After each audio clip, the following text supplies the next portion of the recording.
Hi hello price Lord. கர்த்தர் நாமத்துக்கு மகிமை உண்டாவதாக. இன்னைக்கு ஒரு வசனத்தை உங்களோடு பேசுவதில் மிகுந்த மகிழ்ச்சி அடைகிறேன். ரோமர் 12:9 வேதம் சொல்கிறது, தீமையை வெறுத்து நன்மையை பற்றி கொண்டிருங்கள். ஆம், இன்னைக்கு இந்த வசனத்தை நாம் தியானிக்க போகிறோம்.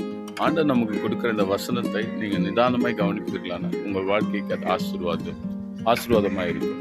தீமையை வெறுத்து நன்மையை பற்றி கொண்டிருங்க. தீமைனா என்னங்க? இந்த உலகத்துல நீங்க பார்க்குற எல்லா விஷயத்திலும் தீமை இருக்கு. உங்க வாழ்க்கையில அந்த தீமை அணுகாதபடிக்கு பொய், ஏமாற்றம், ஏமாற்றுவது, தவறான பாதைக்கு போவது, தவறான காரியங்களை செயல்படுவது, இது எல்லாமே தீமையானதா இருக்கு. ஒருவருக்கு விரோதமாய் இருக்கக்கூடிய எல்லா விஷயமும் தீமையா இருக்கிறது.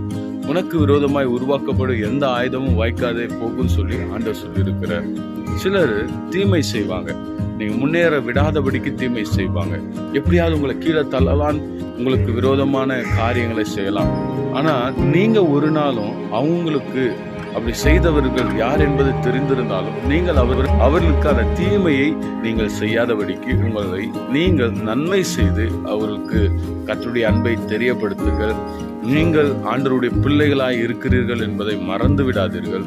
தீமை செய்யாதீங்க. தீமையை விட்டு விலகி நன்மையை பற்றி கொண்டு கர்த்தர் உங்களுக்கு நல்லதே செய்வார். ஒரு நாளும் உங்களுக்கு தீமை நடக்காது.